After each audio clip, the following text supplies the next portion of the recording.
who cares?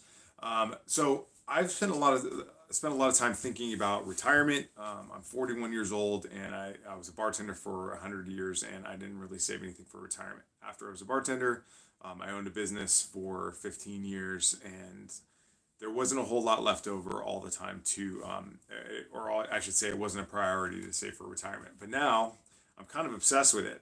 And so all the money that I make right now kind of goes towards living expenses, having a nice, fun, interesting, and modest life.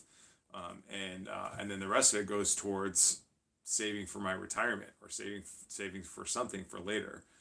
Because it's not fun when you're too old to work and your money runs out. So I'm not trying to be that guy. I'm not trying to live that life.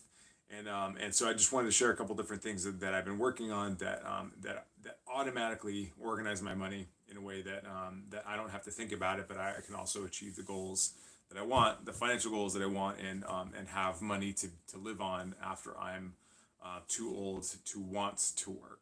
Now, I don't see myself ever not working. I'm probably always going to work, but choosing how much I earn while I'm not working is something that I really want to control. Now, there's a quote from George Foreman that says like it's not he doesn't. I'm paraphrasing here, but it's like he's not picking the age that he retires. He's picking the amount that he makes when he retires. And so I want to have a long-term passive income while I'm young enough to enjoy it, while I'm healthy enough. And so just to give you kind of a macro understanding of where I think my life is like I'm 41 years old. I'm almost 42 years old. I want to retire. Theoretically, I want to retire when I'm 56. And that's when my son will be 18 years old. And that will be kind of a cross intersection of when he's at a point where he's free, he can do whatever he wants, and I will be young enough and financially secure enough to be able to do whatever I want. And so that will be a short intersection of time that he will be interested and willing and able to go do things like travel with me. And so, so I want to be able to take a 1 or 2 or 3 year hiatus with him, and go travel to Europe. Go live in a van, go live in hostels, go backpacking, go ride bikes around the world. That's kind of what I want to do. And so to do that, I would have to make a consistent passive income from investments. And so here's how I reverse engineered that. So I have a life insurance policy that I use. It's a whole life insurance policy. It's not a term life insurance policy. I pay a couple $100 a month for the base level of this plan, but I have the paid up riders and I have endorsements that allow me to pay much more than the actual base premium value. And so when you overpay a premium on a whole life insurance policy, they owe you that money back, but they can also invest it for you. And so the difference between a whole life insurance policy and just say playing the market with stocks or bonds or whatever is that you're playing a much different, much bigger game. And so I have a whole life insurance policy that gains compound interest on the principal, but meanwhile I can also borrow against it. So so my policy is, I can put in a couple grand a month if I wanted to, and that policy would continue to compound at an interest rate of around 5 or 6% per year on the base amount of that policy.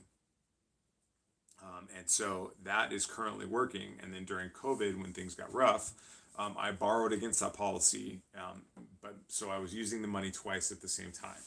And so this is the kind of financial instrument that I'm really excited about, that I'm kind of going to overinvest in as much as I possibly can, because that is the thing that most investors worry about is it's not interest, it's not economic downturns, it's not any of that stuff. It's taxes and fees.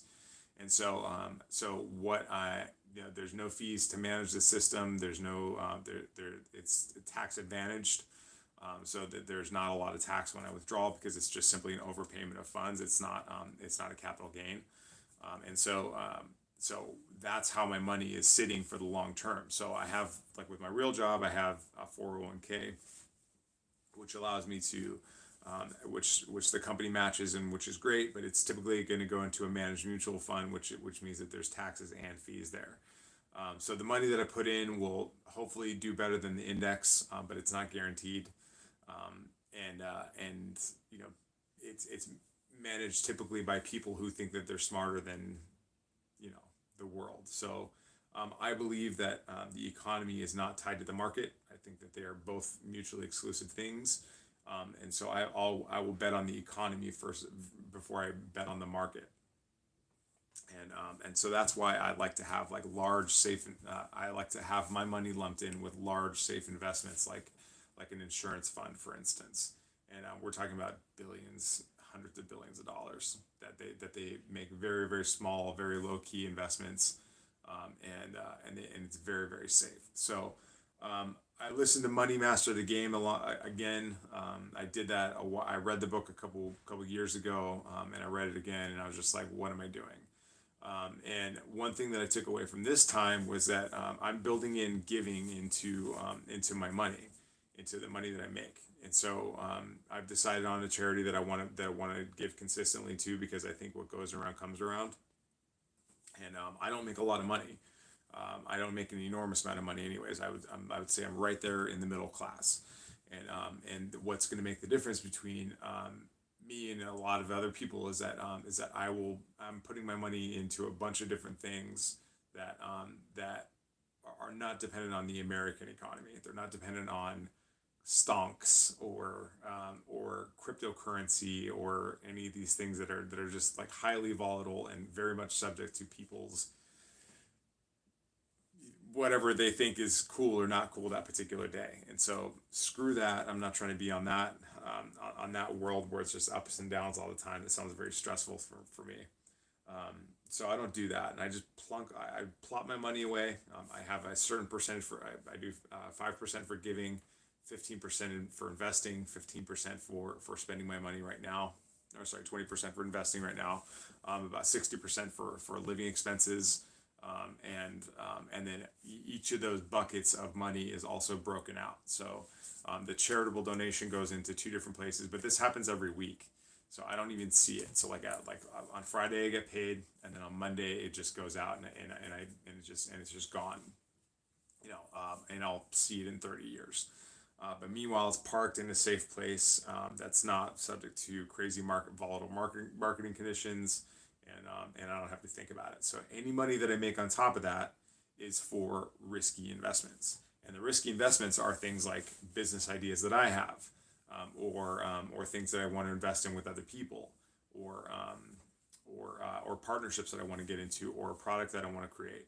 And so that's where basically my consulting income goes to, is anything that I do outside of my day job.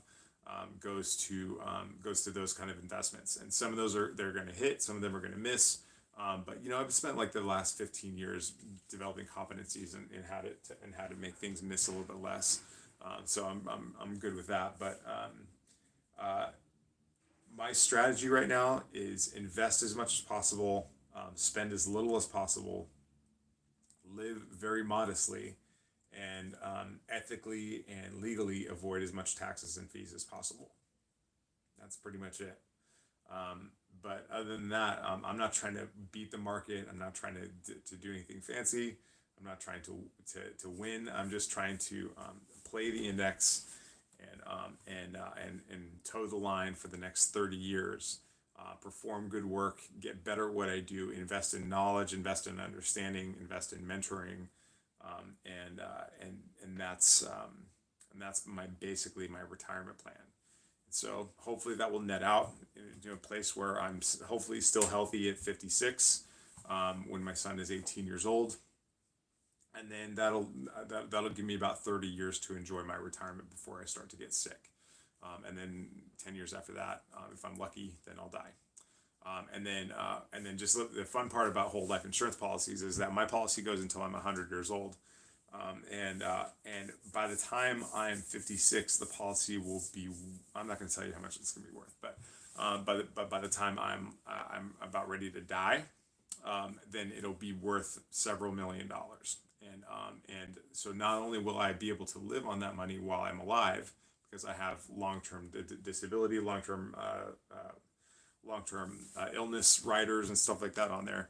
But also the best part is that by the time I die, my son will inherit millions of dollars, And the cool thing about whole life insurance policies, and this is the same thing that rich folks do, is that they typically put those policies and all their property and assets into a trust, and then they make themselves a beneficiary of that trust. And then if they're getting old, if they're soon to be incompetent, then they'll establish a new beneficiary for the trust. Or in case of incompetency, like if I'm pooping in a bag or something like that, then then my son or my family would take the trust away from me. So we'll see what happens there. But it's a good system. It's what the rich folks have done for a long time, and this is what creates generational wealth. And so when I'm too old to manage this stuff, and I don't want to think about it anymore, then I will just literally just borrow money from myself from my life insurance policy, live on that or invest it, and then they would just deduct that from the death benefit for my policy. So like let's say my policy is worth $5 million by the time I'm 90. Then I'll borrow when I'm like 80, I'll borrow $1 million from it. It'll continue to compound, and then I'll live on that $1 million as maybe I'll invest that in an annuity or something like that, and it just get monthly income until I die. There's all kinds of fun stuff that you can do, but that's basically my plan for the next 50 years financially. And then once I get cash flow positive, I'm out of debt and all this stuff, then I'll start thinking about investing in real estate. But typically my best investment right now is in myself, is in starting businesses and in improving the businesses that I already have, and and expanding the business that I already have, because that's what I can control. I can't control the real estate market. I can't control legislation on taxes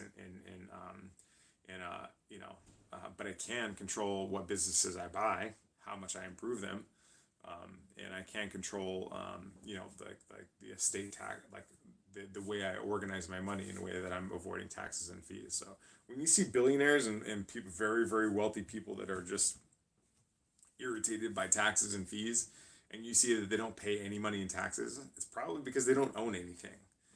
It's because their money is controlled by a trust, and they control the trust, and they have all kinds of things that they do that put their money offshore. They do all kinds of weird things with their money, but the legal way to do it is to avoid owning things, because if you own things, it's taxable.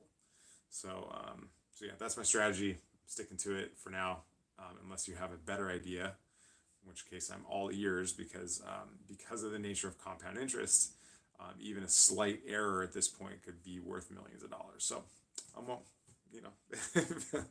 tell me where I'm screwing up. Thanks.